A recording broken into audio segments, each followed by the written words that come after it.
इस वक्त असी ਸਿੰਘੂ ਬਾਰਡਰ ਤੇ ਮੌਜੂਦ ਹਾਂ ਤੇ ਬੜੀ ਦੁੱਖ ਦੀ ਖਬਰ ਨਾਲ ਤੁਹਾਡੇ ਤੱਕ ਲਾਈਵ ਹੋ ਰਹੇ ਹਾਂ। ਸੰਤ ਰਾਮ ਸਿੰਘ ਜੀ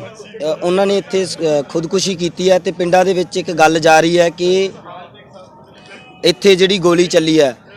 ਤਾਂ ਇਦਾਂ ਦੀ ਕੋਈ ਵੀ ਖਬਰ ਨਹੀਂ। ਇਸ ਵਕਤ ਸਾਡੇ ਨਾਲ डॉक्टर सुखप्रीत सिंह जी उद्दो के मौजूद हैं। सारी गलबात सारी खबर है जी उन्होंने तो असीं लवांगे जानकारी की है जी। ਵੇਖੋ ਜੀ ਇਹਦੇ 'ਚ ਕੋਈ ਸ਼ੱਕ ਨਹੀਂ ਕਿ ਪਿੰਡਾਂ ਦੇ ਵਿੱਚੋਂ ਜਿਸ ਤਰ੍ਹਾਂ ਦੇ ਨਾਲ ਫੋਨ ਆ ਰਹੇ ਨੇ ਕਿ ਇੱਥੇ ਗੋਲੀ ਚੱਲੀ ਹੈ ਤਾਂ ਇਹ ਕਲੀਅਰ ਕਰਨਾ ਬੜਾ ਜ਼ਰੂਰੀ ਹੈ ਕਿ ਨਾ ਤਾਂ ਗੋਲੀ ਆਪਸ ਦੇ ਵਿੱਚ ਕੋਈ ਚੱਲੀ ਹੈ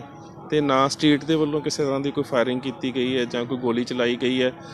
ਦਰਅਸਲ ਇੱਥੇ ਇੱਕ ਜਿਹੜੇ ਮੋਰਚੇ ਦੇ ਵਿੱਚ ਆਈ ਹੋਈ ਸ਼ਖਸੀਅਤ ਸੀ ਉਹਨਾਂ ਨੇ ਆਪਣੇ ਆਪ ਨੂੰ ਗੋਲੀ ਮਾਰ ਕੇ ਖੁਦਕੁਸ਼ੀ ਕੀਤੀ ਹੈ ਤੇ ਜਿਹੜੀ ਇਹ ਸ਼ਖਸੀਅਤ ਹੈ ਇਹ ਪੰਥ ਦੇ ਵਿੱਚ ਉਹਨਾਂ ਦਾ ਇੱਕ ਆਪਣਾ ਨਾਮ ਸੀ ਬਾਬਾ ਰਾਮ ਸਿੰਘ ਸਿੰਘੋੜੇ ਵਾਲੇ ਜਿਹੜੇ ਕਿ ਕਰਨਾਲ ਦੇ ਕੋਲ ਜਿਨ੍ਹਾਂ ਦਾ ਡੇਰਾ ਸਿੰਘੜੇ ਵਾਲੇ ਨਾਨਕਸਾਈ ਸੰਪਰਦਾ ਦੇ ਨਾਲ ਨਾਨਕਸਰ ਦੇ ਨਾਲ ਜੁੜੇ ਹੋਏ ਸੀਗੇ। ਉਹਨਾਂ ਦਾ ਇੱਕ ਆਪਣਾ ਕਹਿ ਸਕਦੇ ਇੱਕ ਵੱਡਾ ਇੱਕ ਫੋਰਲ ਵਰਗ ਹੈ ਤੇ ਜਿਸ ਤਰ੍ਹਾਂ ਦੇ ਨਾਲ ਉਹਨਾਂ ਨੇ ਖੁਦਕੁਸ਼ੀ ਦਾ ਜਿਹੜਾ ਨੋਟ ਆਪਣਾ ਜਿਹੜਾ ਲਿਖਿਆ ਹੈ ਬੇਸ਼ੱਕ ਕਿ ਅਸੀਂ ਉਹਨਾਂ ਦੀ ਰਾਈਟਿੰਗ ਦੇ ਬਾਰੇ ਜ਼ਿਆਦਾ ਨਹੀਂ ਜਾਣਦੇ ਕੋਈ ਹੈਂਡ ਰਾਈਟਿੰਗ ਉਹਨਾਂ ਦੀ ਹੋਵੇ ਜਾਂ ਫਿਰ ਉਹ ਹੈਂਡ ਰਾਈਟਿੰਗ ਕਿਸੇ ਹੋਰ ਦੀ ਹੋਵੇ ਪਰ ਜਿਹੜਾ ਮੀਡੀਆ ਦੇ ਵਿੱਚ ਪਬਲਿਸ਼ ਹੋਇਆ ਜਿਹੜਾ ਨੋਟ ਹੈ ਉਹਦੇ ਮੁਤਾਬਕ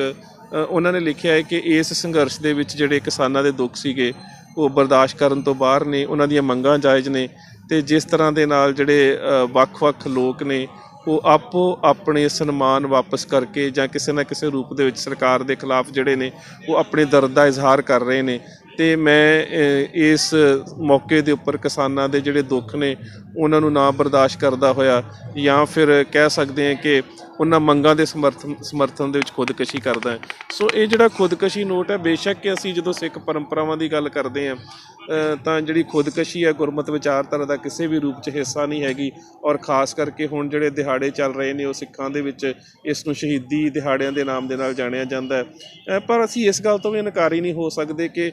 ਜੇ ਇਹ ਖੁਦਕੁਸ਼ੀ ਨੋਟ ਉਹਨਾਂ ਦਾ ਲਿਖਿਆ ਹੋਇਆ ਅਤੇ ਜਿਸ ਤਰ੍ਹਾਂ ਦੇ ਨਾਲ ਇੱਕ ਬੱਚੀ ਹੁਣੇ ਆਈ ਸੀ ਉਹ ਚਸ਼ਮਦੀਦ ਗਵਾਹ ਸੀ ਕਿ ਬਿਲਕੁਲ ਸਟੇਜ ਦੇ ਕੋਲ ਗੱਡੀ ਦੇ ਵਿੱਚ ਉਹਨਾਂ ਨੇ ਆਪਣੇ ਆਪ ਨੂੰ ਜਿਹੜੀ ਸੀਗੀ ਗੋਲੀ ਮਾਰੀ ਉਸ ਤੋਂ ਬਾਅਦ 'ਚ ਉਹਨਾਂ ਨੂੰ ਲਿਜਾਇਆ ਗਿਆ ਤਾਂ ਮੇਰੇ ਖਿਆਲ ਦੇ ਨਾਲ ਬੇਸ਼ੱਕ ਇਸ ਕਿਸਾਨ ਸੰਘਰਸ਼ ਦੇ ਵਿੱਚ ਕੁਛ ਮੌਤਾਂ ਪਹਿਲਾਂ ਵੀ ਹੋਈਆਂ ਨੇ ਕਿਸੇ ਬਿਮਾਰੀ ਦੇ ਨਾਲ ਜਾਂ ਐਕਸੀਡੈਂਟ ਦੇ ਵਿੱਚ ਪਰ ਇਸ ਤਰ੍ਹਾਂ ਦੇ ਨਾਲ ਮਿੱਥ ਕੇ ਸਰਕਾਰ ਦੇ ਇਸ ਸਖਤ ਰਵੱਈਏ ਦੇ ਖਿਲਾਫ ਆਤਮਦਾਹ ਕਰਨਾ ਮੈਨੂੰ ਲੱਗਦਾ ਹੈ ਕਿ ਇਸ ਸੰਘਰਸ਼ ਦੀ ਇੱਕ ਸ਼ਹਾਦਤ ਦੇ ਰੂਪ ਦੇ ਵਿੱਚ ਮਿਥਿਆ ਜਾਵੇਗਾ ਔਰ ਇਹ ਸਰਕਾਰ ਦੇ ਉੱਪਰ ਇੱਕ ਬਹੁਤ ਵੱਡਾ ਕਲੰਕ ਹੈ ਕਿ ਇੱਕ ਸਬਰ ਔਰ ਸ਼ਾਂਤੀ ਨਾਲ ਚੱਲ ਰਹੇ ਸੰਘਰਸ਼ ਦੇ ਵਿੱਚ ਇਵੇਂ ਦਾ ਮੋੜ ਆ ਜਾਣਾ ਕਿ ਇੱਕ ਕੌਮ ਦੀ ਨਾਮਵਰ ਸ਼ਖਸੀਅਤ ਜਿਹੜੀ ਹੈ ਉਹ ਬੜੀ ਸਬਰ ਅਤੇ ਸ਼ਾਂਤੀ ਦੇ ਵਿੱਚ ਰਹਿੰਦੀ ਹੋਈ ਆਪਣੇ ਪ੍ਰਾਣਾਂ ਦੀ ਜਿਹੜੀ ਬਾਜੀ ਹੈ ਉਹ ਲਾ ਦੇਵੇ ਤਾਂ ਇਹ ਸਰਕਾਰ ਦੇ ਵਾਸਤੇ ਬਹੁਤ ਸ਼ਰਮਨਾਕ ਵਰਤਾਰਾ ਹੈ ਅਤੇ ਉੱਥੇ ਮੇਰੇ ਖਿਆਲ ਦੇ ਨਾਲ ਇਹ ਜਿਹੜਾ ਉਹਨਾਂ ਦਾ ਸੰਸਾਰ ਤੋਂ ਜਾਣਾ ਹੈ ਇਸ ਨੂੰ ਤੁਸੀਂ ਸ਼ਹਾਦਤ ਦੇ ਦਾਇਰੇ ਦੇ ਵਿੱਚ ਮਿਥੋਗੇ ਕਿਉਂਕਿ ਨਾ ਤਾਂ ਐਕਸੀਡੈਂਟ ਹੈ ਅਤੇ ਨਾ ਬਿਮਾਰੀ ਨਾਲ ਮੌਤ ਹੈ ਇਹ ਇੱਕ ਕੌਜ਼ ਦੇ ਵਾਸਤੇ ਦਿੱਤੀ ਗਈ ਜਾਨ ਹੈ ਜੀ। ਉਹਨਾਂ ਨੇ ਆਪਣੇ ਸੁਸਾਈਡ ਨੋਟ ਵਿੱਚ ਵੀ ਇਹੀ ਲਿਖਿਆ ਕਿ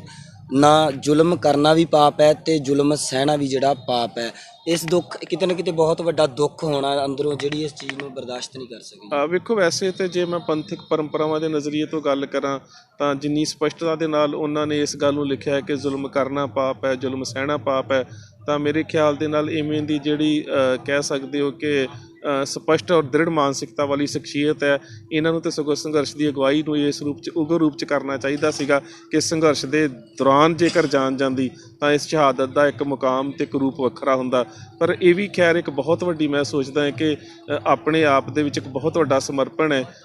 ਕਿ ਇਸ ਦੁੱਖ ਨੂੰ ਇੰਨੇ ਵੱਡੇ ਪੱਧਰ ਤੱਕ ਰੂਹ ਤੋਂ ਬਰਦਾਸ਼ਤ ਕਰਨਾ ਕਿ ਆਪਣੀ ਜਿਹੜੀ ਜਾਨ ਹੈ ਉਹ ਹੀ ਇਸ ਸੰਘਰਸ਼ ਦੇ ਲੇਖੇ ਲਾ ਦੇਣੀ। ਸੋ ਮੇਰੇ ਖਿਆਲ ਦੇ ਨਾਲ ਤਾਂ ਜਿੱਥੇ ਇਹ ਇਸ ਸੰਘਰਸ਼ ਨੂੰ ਇੱਕ ਵੱਖਰਾ ਮੋੜ ਦੇਵੇਗੀ ਇਸ ਸੰਘਰਸ਼ ਦਾ ਜਿਹੜਾ ਇਤਿਹਾਸ ਲਿਖਿਆ ਜਾਵੇਗਾ ਉਹਦੇ ਵਿੱਚੋਂ ਇਸ ਵਰਤਾਰੇ ਨੂੰ ਮਨਫੀ ਕਰਕੇ ਨਹੀਂ ਵੇਖਿਆ ਜਾ ਸਕਦਾ। ਉਹਦੇ ਨਾਲ ਹੀ ਮੇਰੇ ਖਿਆਲ ਦੇ ਨਾਲ ਸਰਕਾਰ ਦੀ ਜਿਹੜੇ ਨੁਮਾਇੰਦੇ ਅਤੇ ਸਰਕਾਰ ਦੀਆਂ ਸਟੇਟ ਏਜੰਸੀਜ਼ ਨੇ ਉਹਨਾਂ ਨੂੰ ਇਹ ਸਮਝਣਾ ਚਾਹੀਦਾ ਹੈ ਕਿ ਇਹਦੇ ਤੋਂ ਵੱਡਾ ਹੁਣ ਸਬਰ ਅਤੇ ਸ਼ਾਂਤੀ ਦਾ ਸਿਖਰ ਹੋਰ ਕੋਈ ਨਹੀਂ ਹੋ ਸਕਦਾ। ਸਬਰ ਅਤੇ ਸ਼ਾਂਤੀ ਦੀ ਗੱਲ ਕਰ ਲਈ ਜਾਵੇ ਤਾਂ ਜੀ ਅੱਜ 1ਵਾਂ ਦਿਨ ਹੋ ਗਿਆ ਸੰਘਰਸ਼ ਦਾ ਵੀ ਤਾਂ ਐਡਾ ਵੱਡਾ ਘਾਟਾ ਅੱਜ ਇਸ ਮੋੜ 'ਤੇ ਪੈ ਗਿਆ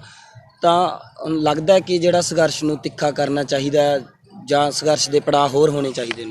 ਬਿਲਕੁਲ ਜੀ ਹੁਣ ਮੇਰੇ ਖਿਆਲ ਦੇ ਨਾਲ ਇਹਦੇ ਤੋਂ ਵੱਧ ਤਾਂ ਨਹੀਂ ਹੋ ਸਕਦਾ ਕਿ ਪਹਿਲੀਆਂ ਮੌਤਾਂ ਨੂੰ ਅਸੀਂ ਕਹਿੰਦੇ ਸੀ ਕਿ ਕੋਈ ਬਿਮਾਰ ਹੈ, ਸ਼ਾਇਦ ਦਵਾਈ ਨਹੀਂ ਮਿਲੀ ਹੋਵੇਗੀ, ਕੋਈ ਠੰਡ ਦੇ ਕਰਕੇ ਮੌਤ ਹੋ ਗਈ, ਕੋਈ ਸ਼ਾਇਦ ਜੇ ਐਕਸੀਡੈਂਟ ਦੇ ਨਾਲ 1-2 ਮੌਤਾਂ ਹੋਈਆਂ ਤਾਂ ਅਸੀਂ ਸੋਚਿਆ ਜੀ ਸ਼ਾਇਦ ਡਰਾਈਵਿੰਗ ਤੇਜ਼ ਕਰ ਰਿਹਾ ਹੋਵੇਗਾ, ਕੋਈ ਅਣਗਹਿਲੀ ਹੋਵੇਗੀ। ਪਰ ਜਦੋਂ ਇਸ ਤਰ੍ਹਾਂ ਦੀ ਜਿਹੜਾ ਇੱਕ ਸੁਸਾਈਡਲ ਨੋਟ ਆ ਗਿਆ ਜਿਹਦੇ ਵਿੱਚ ਸਰਕਾਰ ਦੇ ਵਤੀਰੇ ਦੀ ਨਿੰਦਾ ਕੀਤੀ ਗਈ ਹੈ ਔਰ ਇੱਕ ਸਮਰਪਣ ਦੀ ਗੱਲ ਕੀਤੀ ਗਈ ਹੈ, ਮੇਰੇ ਖਿਆਲ ਦੇ ਨਾਲ ਹੁਣ ਇਹਦੇ ਤੋਂ ਬਾਅਦ ਤਾਂ ਜਿਹੜੀਆਂ ਜਥੇਬੰਦੀਆਂ ਨੇ ਉਹਨਾਂ ਨੂੰ ਇਸ ਕੰਫਰਟ ਜ਼ੋਨ ਨੂੰ ਤੋੜਨਾ ਪਵੇਗਾ। ਜਿਹੜਾ ਡੈਡ ਲੋਕ ਹੈ ਉਹਨੂੰ ਤੋੜਨ ਦੇ ਬਾਰੇ ਸੋਚਣਾ ਪਵੇਗਾ ਕਿ ਹੁਣ ਸਾਨੂੰ ਕਿਤੇ ਨਾ ਕਿਤੇ ਆਪਣੀ ਰਣਨੀਤੀ ਐਵੇਂ ਦੀ ਬਣਾਉਣੀ ਪਵੇਗੀ ਕਿ ਕੇਵਲ ਤੇ ਕੇਵਲ ਹੁਣ ਜਿਹੜੇ ਸ਼ਾਂਤਮਈ